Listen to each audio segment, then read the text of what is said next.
तो कैसे हैं आप लोग? आई होप आप सब अच्छे होंगे। इस वीडियो में हम लोग क्लास 8 साइंस का अध्याय 10 पढ़ने वाले हैं, जिसका नाम है विद्युत धारा के रासायनिक प्रभाव। तो इस वीडियो में हम लोग इस अध्याय का प्रश्न उत्तर हल करेंगे, एक एक करके सारा प्रश्न उत्तर हल करेंगे। तो चलिए बिना समय गवाए वीडियो को स्टार्ट करते हैं। देखते हैं कि अभ्यास में क्या क्या प्रश्न दिया हुआ है। तो यहाँ पर देखिए अभ्यास का प्रश्न, रिक्त स्थानों की पूर्ति कीजिए। क है किसी विलयन में विद्युत धारा प्रवाहित होने पर डैश प्रभाव उत्पन्न होता है। किसी विलयन में विद्युत धारा प्रवाहित होने पर कौन सा प्रभाव उत्पन्न होता है?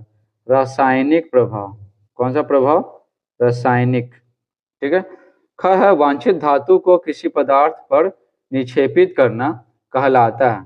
ठीक है, कहलाता है विद्युत लेपन कहलाता है। विद्युत लेपन लिख दिए। ग है नमक मिले जल में विद्युत धारा प्रवाहित होने पर ऑक्सीजन डैश टर्मिनल पर और हाइड्रोजन डैश टर्मिनल पर मिलता है। तो देखिए ऑक्सीजन है ना, वो माइनस रहता है, तो किस पे जाएगा? किस पे जाएगा? प्लस पे जाएगा।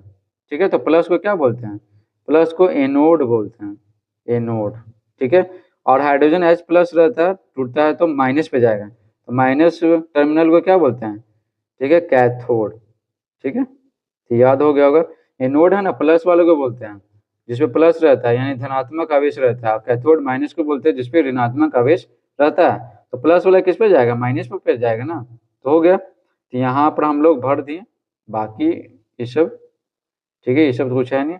ठीक है, आगे देखिए। विद्युत चालन करने वाला अधिकांश द्रव डैश डैश और डैश के विलयन होते हैं। तो किसके विलयन होते हैं? अम्ल के होते हैं। ठीक है, क्षार के होते हैं और लवण के होते हैं। समझ गए? आगे देखते हैं। देखिए दूसरा नंबर देखिए, चित्र में दिए गए द्रव में टेस्टर परिक्षेत्र का तार डालने पर बल्ब नहीं जलता पर चुंबकीय सुई विच्छेदित होती है, इसका क्या कारण है? व्याख्या कीजिए। ठीक है, क्या कारण है? व्याख्या कीजिए। तो देखिए इसी चित्र का बात किया जा रहा है यहाँ पे। ठीक है, तो यहाँ पर बोला गया है कि चुंबकीय सुई है ना विच्छेदित हो जा रहा है, लेकिन जलेगा नहीं, उसी वही बोला जा रहा है। ठीक है, तो ये है ना चुंबकीय सुई, यहाँ पर दिख रहा होगा। ठीक है, तो इसमें क्या होता है ना कि हल्का से भी है ना बिजली प्रवाहित होता है ना, तो चुंबकीय सुई विच्छेदित हो जाता है। समझे? तो हल्का सा भी होता है तो इसमें पता चल जाता है, तो वही पूछा गया है यहाँ पे। देखिए उत्तर लिखेंगे, जब टेस्टर परिक्षेत्र के खुले तार एक दूसरे को न छूते हों परंतु नजदीक हो तो चुंबकीय सुई विच्छेदित हो सकती है। क्यों? क्योंकि इन दोनों सिरों के बीच हवा है जो विद्युत का हीन चालक है, पर नमी बढ़ जाने पर यह सुचालक की तरह कार्य करने लगता है।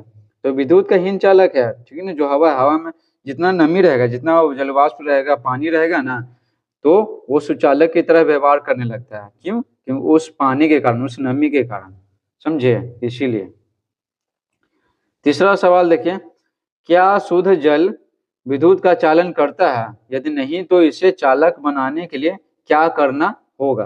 तो देखिए शुद्ध जल है तो इसमें कोई लवण है ना, कैल्शियम मैग्नीशियम कुछ भी वो सब नहीं मिला हुआ, तो नहीं मिला हुआ तो जाहिर सी बात है विद्युत का चालन कौन करेगा?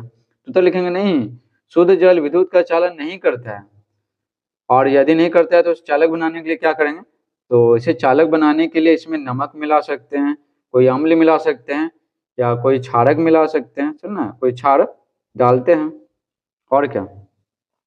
चौथा सवाल है, अपने आसपास दिखने वाले विद्युत लेपित वस्तुओं की सूची निम्न प्रकार बनाइए। तो यहाँ क्रम संख्या दिया हो 1, फिर 2 लिखेंगे, 3 लिखेंगे, 4 लिखेंगे, 5 लिखेंगे। विद्युत लेपित वस्तु है साइकिल की हैंडल। किस पदार्थ पर हुआ यहाँ पे? तो लोहा पर हुआ है। किस धातु का लेपन हुआ? तो क्रोमियम का। तो लोहा है ना, लोहा पे क्रोमियम का परत चढ़ाया गया। साइकिल के हैंडल, ठीक है, लोहा का बना हुआ, क्रोमियम का परत चढ़ाया गया। ठीक है, तो इसी तरह बनाना है, पहले वस्तु का नाम लिखना है और इसमें क्या हुआ, किस वस्तु पर किस धातु का परत चढ़ाया गया। ठीक है, तो चलिए आपको बताते हैं। तो देखिए उत्तर लिखेंगे, दूसरा में साइकिल की रिम तो लोहा है और उस पर क्रोमियम का परत चढ़ाया हुआ है। लोहे की छड़, तो छड़ क्या होता है? लोहा का रहता है और इस पर जस्ता जिंक जिसको बोलते हैं Zn, उसका परत चढ़ाया हुआ रहता है। सस्ता आभूषण, तो सस्ता आभूषण है ना, तो मान लेते हैं कि एल्यूमिनियम का नकली सोना जिसको बोलते हैं, नकली चांदी बोलते हैं, वो सब ऐसे ही रहता है ना।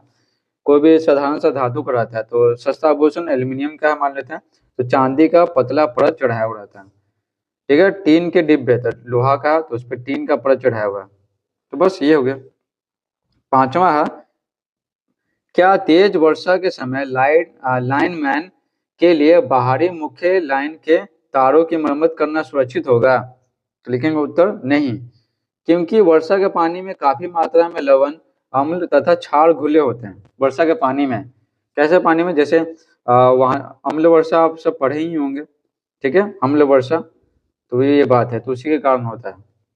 ठीक है, तो देखिए क्या बोला गया, नहीं, वर्षा के पानी में ना काफी मात्रा में लवण, अम्ल तथा क्षार घुले होते हैं, इस कारण वर्षा का पानी विद्युत का अच्छा सुचालक हो जाता है, इससे लाइनमैन को खतरा होता है।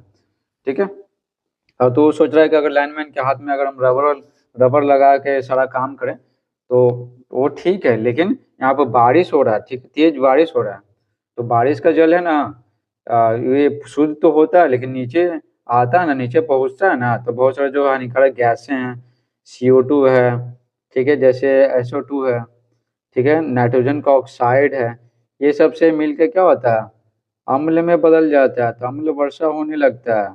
समझे? तो पानी में क्या कोई अम्ल मिलाएंगे तो सुचालक हो जाता है ना, तो यही बात है। ठीक है, इस प्रकार से पूरा चैप्टर समाप्त होता है। Thanks for watching.